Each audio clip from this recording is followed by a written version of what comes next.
Hotel ইন্টারকন্টিনেন্টালে নতুন বাংলাদেশ গড়ার লক্ষ্যে তারুণ্যের উৎসবে বিপিএল এর মাস্কট উন্মোচন করা হয়েছে। এই মুহূর্তে সেখানে আছেন রিপোর্টার সাব্বির মিথুন, সরাসরি যাচ্ছে তার কাছে।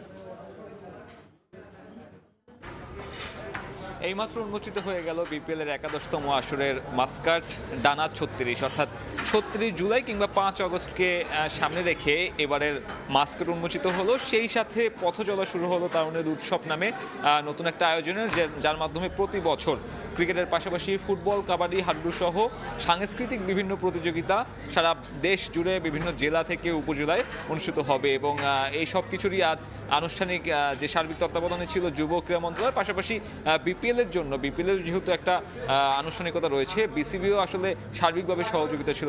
সব মিলিয়ে বলা যায় যে বিপিএল এর ১১তম আসরের যে উন্মাদনা তা কিন্তু আনুষ্ঠানিকভাবে যাত্রা শুরু করলো এই ডানা ৩৬ মাস্কট উন্মোচনের মাধ্যমে। এবং তার পাশাপাশি বিপিএলে শহীদ মুগ্ধ কর্নার নামে যে একটা কর্নার থাকবে, যেখানে বিনামূল্যে দর্শকরা মাঠে বসে পানি নিতে পারবে। পাশাপাশি জিরো ওয়েস্ট জোন নামে বিভিন্ন জায়গা করা হবে, যার মাধ্যমে বিপিএলে মাঠে আসা দর্শকরা কোনো ধরনের নোংরা কিংবা আবর্জনা সবকিছু যেন একটা জায়গায় ফেলতে পারে। সব মিলিয়ে বলা চলে এই টিকিটিং সার্ভিস থাকবে। এবং বিসিবি প্রথম থেকে যেভাবে প্রত্যাশা দেখিয়ে আসছিল যে এবারের আসরে বিভিন্ন কিছুর মাধ্যমে চমক দেখানো হবে, তারই আসলে আনুষ্ঠানিক পথ চলা শুরু হলো। নানান জটিলতা কাটিয়ে বিসিবিও আনুষ্ঠানিকভাবে সেই ঘোষণাগুলো দিল।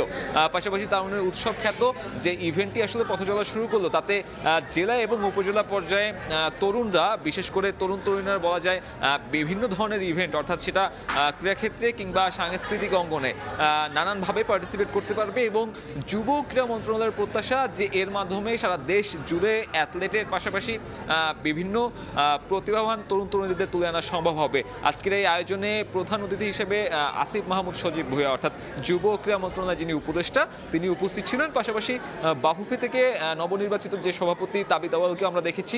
বিসিবি সভাপতি এখানে ছিলেন, তাওয়াম ইকবাল, মুশফিকুর রহিম, নাজমুল হোসেন সাদুদের মতন বড় মুখ ছিলেন। সবাইকে নিয়েই আসলে এই আনুষ্ঠানিক যাত্রাটা শুরু হয়। এবং এর মাধ্যমে বিপিএল এর যে ১১তম আসরের যে ক্ষণ গণনা শুরু হওয়ার কথা ছিল, সেটাও কিন্তু শুরু হয়ে গেল। এবং আপনারা যেমনটা জানেন, আগামী ২৫ তারিখে বিপিএল এর প্রথম উদ্বোধনী অনুষ্ঠান, এরপরে ২৭ এবং ২৯ তারিখে বাকি দুই ভেন্যু চট্টগ্রাম এবং সিলেটে আরও দুটি উদ্বোধনী অনুষ্ঠান হবে। আমার কাছে এখন পর্যন্ত এই ছিল সবশেষ। এখন সরাসরি ছিলাম হোটেল ইন্টারকন্টিনেন্টালে।